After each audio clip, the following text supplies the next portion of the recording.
We're here today in order to do a little biography of Jeffrey, my son, and his history with drugs and his battles and his what has happened as a consequence of his drug use.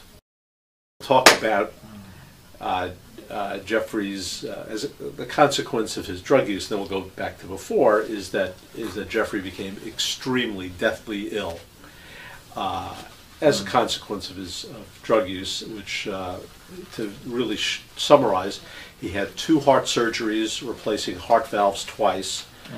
Each led to strokes of different kinds. He's had at least 2 strokes. The strokes have left him blind, with left side weakness and disability of his left arm. Definitely short-term memory loss, and part of it is some what are called Tourette's, which are uncontrollable tics, which either can be vocal tics, which unfortunately are usually obscenities, which come out, or physical tics, like the twitches of the arm.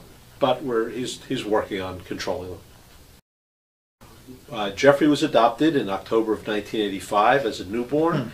He had an older brother who was also adopted. As a matter of fact, we took the older brother to the hospital to see us pick up Jeffrey there, so he got a sense of what the process was like. Two for the price of one. Right, and they were 2 presumably healthy, normal kids, which we tremendously loved, which we let them know about being adopted early on, so there was no mystery involved. And particularly with the 2 of them both being adopted, they had each other to lean on, which was good. And there really wasn't any particular sense of issues, certainly through childhood, of the fact that they were adopted, whether there was any sense of the feeling of abandonment or anything, or other things that sometimes adopted kids do report. My blindness has been a blessing in disguise, because Dad, can you help me with this? Well, you know what happened to you. Yeah. The ultimate consequence, short of death. I don't want to put words in your mouth, because this is very personal for you. We recognize that Jeffrey had a problem during his senior year, when, certainly in meeting with his school, it was obvious he had no shot of graduating on time. And we were getting calls from his parents, his friends' parents, about things like, are you missing speakers? Are you missing, a camera?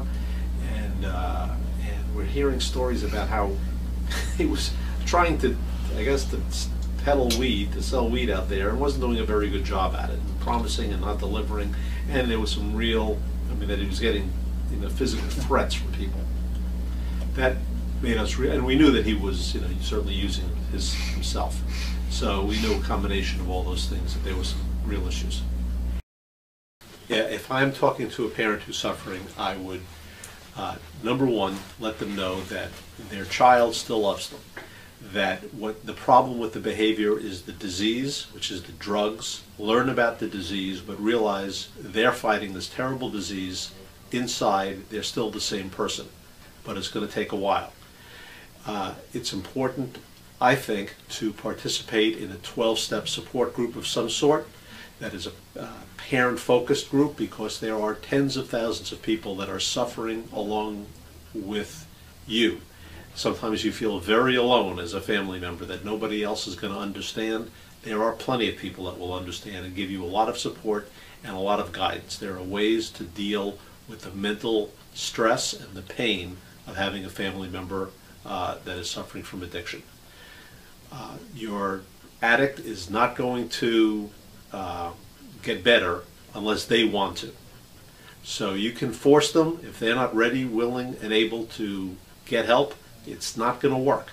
But if they are, there's many, many avenues for their success, many different facilities that will get them sober.